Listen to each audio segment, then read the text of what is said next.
Hello नमस्कार. कशा आहात सर्वजण? मजेत ना? सिम्स किचन मराठीमध्ये तुम्हा सर्वांचं पुन्हा एकदा अगदी मनापासून स्वागत आहे. आज आपण भाजणीची चकली बनवणार आहोत. दसरा झाल्यापासूनच दिवाळीच्या फराळासाठी जी काही पूर्वतयारी असते ती करायला मी सुरुवात केली होती. त्यानंतर चकलीची भाजणीसुद्धा अगदी 28 किलो एवढी बनवली होती आणि त्यानंतर दिवाळीच्या फराळाला सुरुवात केली. म्हणजे आधी यूट्यूबवरती व्हिडिओ टाकायचे यासाठी फराळ बनवला, त्यानंतर ज्या ऑर्डर्स होत्या त्यासाठी आणि नंतर घरच्यांसाठी, आणि आत्तापर्यंत माझ्या चकली आणि करंज्याच्या ऑर्डर्स चालूच आहेत. तर इथे मला कालच 1.5 किलो चकलीची ऑर्डर आली होती आणि त्यातील अर्ध्या चकल्या मी सकाळी स्वयंपाक झाल्यानंतर बनवल्या आणि त्यानंतर दुपारी जेवण वगैरे झालं, भांडी ओटा वगैरे आटपलं. त्यानंतर माझं यूट्यूबचं एडिटिंगचं थोडंसं काम होतं तर ते मी केलं आणि त्यानंतर राहिलेल्या चकल्या आहेत त्या मला बनवायच्या आहेत. तर मग मी विचार केला की जर दुसऱ्या कोणाला जर ऑर्डर घ्यायचे असतील तर त्यासाठी अगदी परफेक्ट आणि अचूक प्रमाणात पीठ किंवा तेल आणि जर पाण्याचं प्रमाण घेऊन चकल्या बनवायच्या असतील तर बनवू शकतात. तर त्यामुळे मी व्हिडिओ शूटिंग करायचं ठरवलं. तर इथे चकल्याला सुरुवात करण्यापूर्वी फ्रेश होण्यासाठी थोडासा चहा बनवला, कारण आता 4 वाजले होते आणि आता चहाची पण वेळ होणार होती, म्हणून आधी चहा प्यावा आणि मग नंतरच कामाला सुरुवात करावी, म्हणून मी इथे चहा बनवते. तर बऱ्याच वेळा असं होतं की आपण चकल्या बनवतो आणि जर आपल्याला बिझनेससाठी म्हणजे जर विकण्यासाठी वगैरे चकल्या बनवायच्या असतील तर 1 किलो बनवायच्या असतील किंवा अर्धा किलो बनवायचे असतील तर कधीकधी जास्त होतात किंवा कधीकधी कमी होतात. जास्त झाल्या तर काही हरकत नाही, आपण घरी वगैरे खाऊ शकतो. पण कधी जर कमी पडल्या, म्हणजे कधी असं होतं ना की अगदी 3-4च चकल्या कमी पडतात. तर मी जेव्हा नवीन ऑर्डर घ्यायला लागली होती तर तेव्हा माझं असं व्हायचं की अगदी 3 ते 4 चकल्या कमी पडायच्या. मग त्यासाठी आपल्याला अचूक प्रमाणात चकलीची भाजणी किंवा पाणी किंवा तेलाचं मोहन घेणं खूप महत्त्वाचं आहे. तर यासाठी हा अगदी डिटेल्समध्ये मी व्हिडिओ बनवला आहे.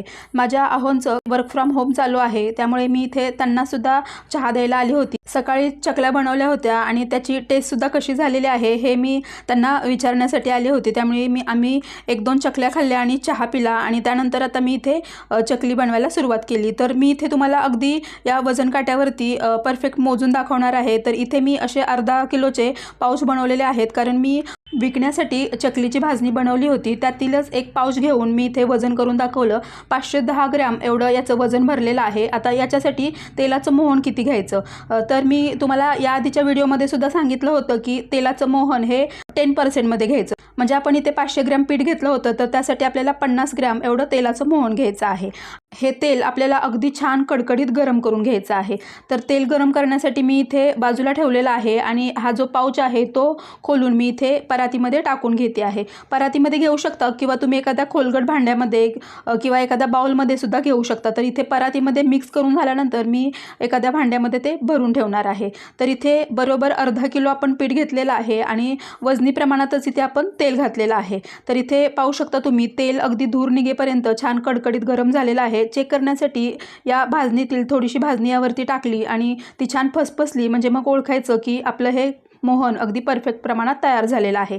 हे मोहन या भाजणीवरती म्हणजे या पिठावरती टाकून घ्यायचं आणि पहिल्यांदा आपल्याला उलथण्याने थोडंसं असं मिक्स करून घ्यायचं आहे आणि थोडंसं थंड झाल्यानंतर हाताने या पूर्ण पिठाला हे तेल अगदी छान लावून घ्यायचं. म्हणजे मग आपली चकली ही अगदी खुसखुशीत बनून तयार होते.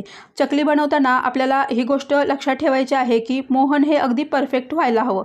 मोहन जर कमी पडलं तर मग चकल्या कडक होऊ शकतात आणि मोहन जर जास्त झालं तर मग त्या तेलात विरघळतात. त्यासाठी आपल्याला परफेक्ट प्रमाणात मोहन घेणं हे खूप महत्त्वाचं आहे.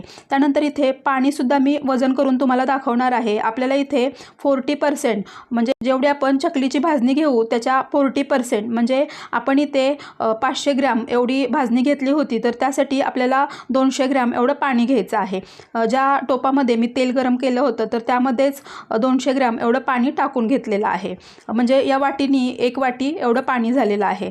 तर ह्या पाण्यामध्ये आपल्याला राहिलेले मसाले टाकायचे आहेत आणि हे टाकण्यापूर्वी मी जे बाजूला परातीमध्ये पीठ ठेवलं आहे ते हाताने छान चोळून घेतलं होतं. त्यातील थोडीशी क्लिप आहे ती माझ्याकडून मिस झालेली आहे. तर इथे या पाण्यामध्ये आपण मसाले टाकतोय. यामध्ये 4 चमचे मिरची पावडर टाकले. त्याचबरोबर आपल्याला ओवा यामध्ये टाकायचा आहे. याच्यातील अर्धा ओवा मी हातावरती घेऊन या भाजणीमध्ये म्हणजे भाजणीच्या पिठामध्ये असा क्रश करून टाकणार आहे आणि 1 चमचा या पाण्यामध्ये टाकणार आहे. भाजणी बनवताना सुद्धा त्यामध्ये मी ओवा जास्त प्रमाणातच टाकला होता, पण तरीसुद्धा या चकलीची चव अजून वाढावी यासाठी इथे सुद्धा आपण 2 चमचे एवढा ओवा टाकणार आहोत. त्यानंतर अगदी अर्धा चमचा एवढी हळद टाकले. त्याचबरोबर जे सफेद तीळ असतात ते आपल्याला 2 चमचे एवढे टाकायचे आहेत. काळे तीळसुद्धा मी 1 चमचा एवढे टाकलेले आहेत. त्यानंतर चवीनुसार आपल्याला यामध्ये मीठ टाकायचं आहे. तर इथे मी 2 चमचे एवढं मीठ टाकलेलं आहे. तिखट मीठ तुम्ही तुमच्या आवडीप्रमाणे कमी जास्त करू शकता. त्यानंतर यामध्ये आपल्याला हिंग टाकायचं आहे. तर इथे मी अगदी पाव चमचा एवढं हिंग टाकलेलं आहे आणि हे पाणी आपल्याला गरम करून घ्यायचं आहे. आत्ता फक्त आपण याला वरून ओतण्यासाठी हे पाणी गरम करणार आहोत. गरम म्हणजे अगदी याला 1 उकळी येऊ द्यायची आहे, एवढं गरम करायचं आहे. आणि त्यानंतर पीठ मळताना सुद्धा आपण जसं लागेल तसं थोडं पाणी वापरणार आहोत. भाकरीला चिकटपणा येत नसतो तेव्हा आपण भाकरीमध्ये कसं वरून पाणी ओततो, त्याला थोडंसं दाबून ठेवतो आणि नंतर थंड पाणी घेऊन त्याने भाकरीचं पीठ मळतो. तर तसंच आपल्याला इथे करायचं आहे. तर म्हणून मी इथे अगदी 1 वाटी म्हणजे 200 ग्रॅम एवढं पाणी आधी टाकलेलं आहे आणि त्यानंतर लागेल तसं पाणी आपल्याला यामध्ये वापरायचं आहे. तर इथे आमच्या जुईबाईला डान्स क्लासला जायचं आहे आणि तिची वेळ झालेली आहे. तिला डान्स क्लासला सोडून आल्यानंतर मी याच्यावरती हे जे गरम पाणी आहे ते टाकणार आहे.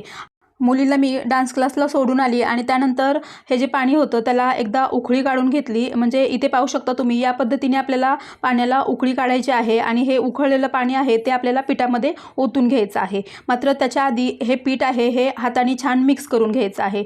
तर इथे पाहू शकता तुम्ही इथे आपण अगदी 1 वाटी एवढंच पाणी वापरलेलं आहे. त्यामुळे सर्व पाणी आपण एकाच वेळी यामध्ये टाकलं तरीसुद्धा चालणार आहे. गरम पाणी यामध्ये टाकल्यानंतर आपल्याला उलथण्याने याला थोडंसं एकसारखं करून घ्यायचं आहे, मिक्स करून घ्यायचं आहे. लगेच यामध्ये हात टाकायचं नाही कारण हे खूप जास्त गरम आहे. त्यामुळे उलथण्याने एकसारखं करायचं आणि त्यानंतर एखाद्या दुसऱ्या भांड्यामध्ये हे पीठ आपल्याला काढून घ्यायचं आहे. तर इथे मी या भांड्यामध्ये हे काढून घेणार आहे आणि याला आपल्याला झाकून ठेवायचं आहे. सर्व पीठ आपण एकाच वेळी मळून घ्यायचं नाही. अगदी 10 मिनिटासाठी पहिल्यांदा आपल्याला हे पीठ अगदी छान दाबून ठेवायचं आहे आणि त्यानंतर याच्यातील थोडं थोडं पीठ घेऊन त्यामध्ये थोडंसं थंड पाणी टाकत आपल्याला हे पीठ मळायचं आहे.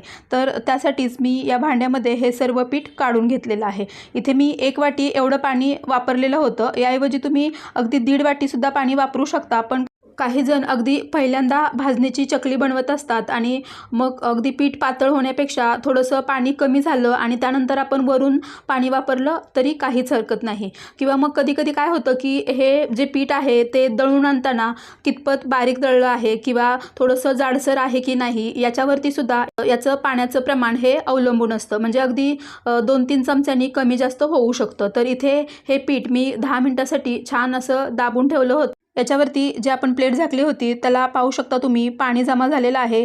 यावरून तुमच्या लक्षात आलंच असेल की या पिठाला छान अशी वाफ बसलेली आहे. या पद्धतीनेच या पिठाला छान अशी वाफ बसणं हे खूप महत्त्वाचं आहे. यामुळे आपल्या चकल्या ह्या एकदम हलक्या फुलक्या बनायला मदत होते. यानंतर थंड पाणी घेऊन अगदी थोडं पाणी यामध्ये टाकत याला आपल्याला मळून घ्यायचं आहे. एकदम पण जास्त पाणी टाकायचं नाही, थोडंसं पाणी टाकायचं आणि हे पीठ छान असं मिक्स करून घ्यायचं. यावेळी तुम्हाला हे पीठ चेक करायचं असेल म्हणजे यामध्ये तिखट मीठ बरोबर झालेलं आहे, कमी जास्त झालेलं आहे हे सुद्धा तुम्ही करू शकता आणि मग जर काही कमी असेल तर तुम्ही आत्ताच टाकू शकता.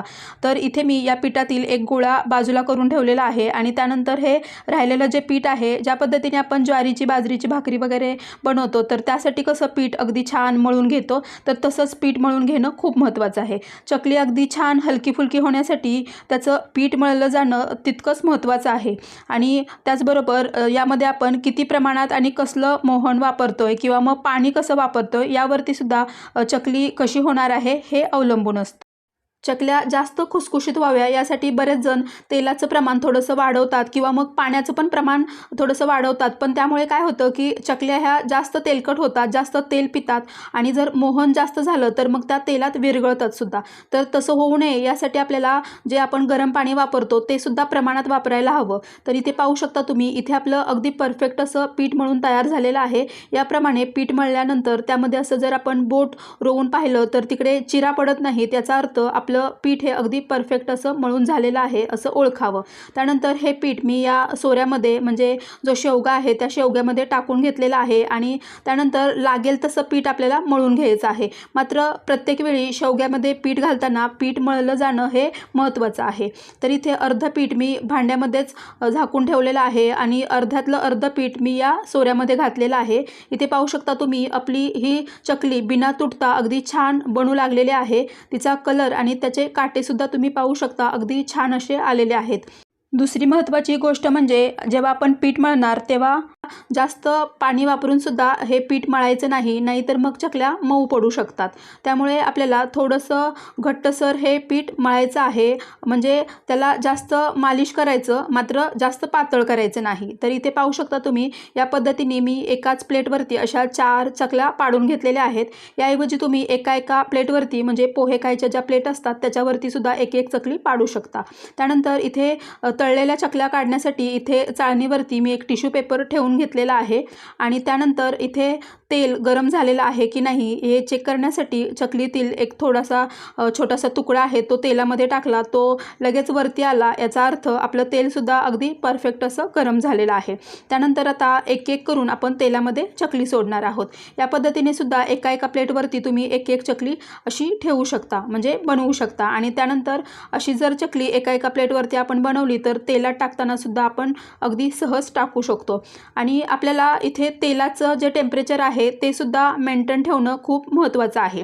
म्हणजे जेव्हा चकली आपण तेलात टाकतो तेव्हा अगदीच तेल हे कमी गरम नसावं, म्हणजे मीडियम गरम असावं किंवा मग जास्त कडकडीत गरम सुद्धा नसावं, नाहीतर मग चकली करपू शकते। खालची बाजू अगदी छान सेट झाल्यानंतरच आपल्याला चकली पलटी करून घ्यायची आहे, नाहीतर मग चकली मोडू शकते। त्यानंतर याचा कलर चेंज झाल्यानंतर याच्यातील बुडबुडे थोडे कमी झाल्यानंतर आणि चकली जेव्हा अशी तळाला जाऊ लागेल तेव्हा ओळखायचं की चकली अगदी परफेक्ट भाजली गेलेली आहे आणि त्यानंतरच ही चकली आपल्याला काढून घ्यायची आहे। जर मध्येच काढली तर मग चकली कच्ची राहू शकते, त्यामुळे मऊसुद्धा पडू शकते। तर इथे पाहू शकता तुम्ही अगदी परफेक्ट अशी भाजलेली चकली आपण या टिश्यू पेपरवरती काढून घेतलेली आहे। याच पद्धतीने राहिलेल्या चकल्या आपण बनवून घेणार आहोत। तर मला तयार 1.5 किलो चकलीची ऑर्डर होती, म्हणजे मला अर्धा किलोचे 3 पॅकेट्स द्यायचे होते, तर त्यासाठी मला चकल्या बनवायच्या होत्या। सकाळी मी अर्धा किलो भाजणी वापरून चकल्या बनवल्या, त्यानंतर आत्तासुद्धा मी अर्धा किलो भाजणी वापरून चकल्या बनवल्या। साधारण अर्धा किलो भाजणीपासून आपल्याला 750 ते 750 ग्रॅम एवढ्या चकल्या बनवून तयार होतात। त्यामुळे माझ्या सकाळी बनवलेली जी ऑर्डर होती त्या आणि आत्ताच्या ज्या बनवलेल्या आपण चकल्या होत्या त्या अर्धा किलोचे 3 पॅकेट्स भरले आणि त्यानंतर 4-5 चकल्या माझ्याकडे शिल्लक राहिल्या होत्या। म्हणजे अगदी परफेक्ट अशा 1.5 किलो चकल्या आपल्या बनून तयार होतात। शिवाय टेस्ट बघण्यासाठी सुद्धा यातील 1-2 चकल्या गेल्या असतील, म्हणजे साधारण आपण 1 किलो भाजणीपासून 1550 ते 1600 ग्रॅम एवढ्या चकल्या बनवू शकतो।